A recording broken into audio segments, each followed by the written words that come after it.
করি গোলাম তোমারে আমারে যে আমার আল্লাহ বানাইছে।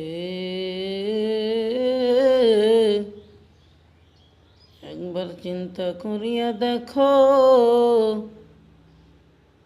তুমি আমি কয়েকটা নামাজ জামাতে পড়তে পারছি।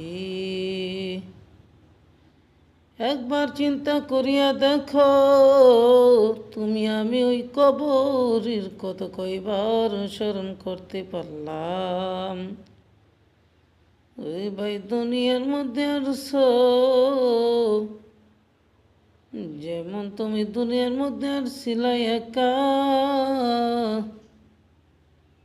আবার যখন যাইবা তুমি কবরে একা। দুনিয়ার মধ্যে কেউ আপন না, কেউ আপন না। যদি বান্দা তুমি জাহান্নামের আগুন থেকে বাঁচতে চাও,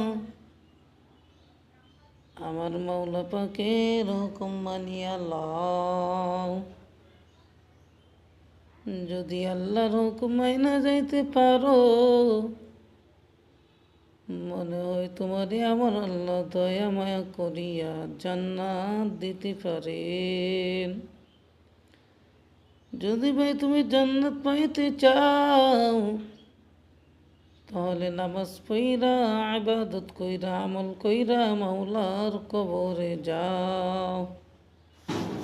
কবরটা কেমন?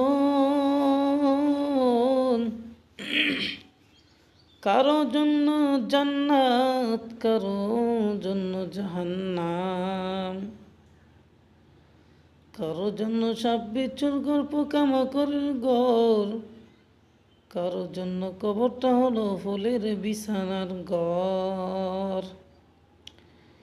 এখন তুমি আমি ওই ফুলের বিছানার ঘরের মধ্যে যদি থাকতে চাই, তাহলে তো বান্দা আমার মাওলার হুকুম মাইনা যাইতে হবে। আমার আল্লাহ ডাক দেয়া বলে, ওরে বান্দা, তোরি যে আমি আল্লাহ 5 ওয়াক্ত নামাজ ডাকি কিন্তু পাই না। তোরি আমি আল্লাহ জোহরে আসরে মাগরিবে এশারে ফজরে ডাকলাম কিন্তু পাই না। তোরি আমি আল্লাহ ওয়াজ মাহফিলে ডাকি আয় আয়, কিন্তু গোলাম তুই যে বড় নিমুখ খারাপ।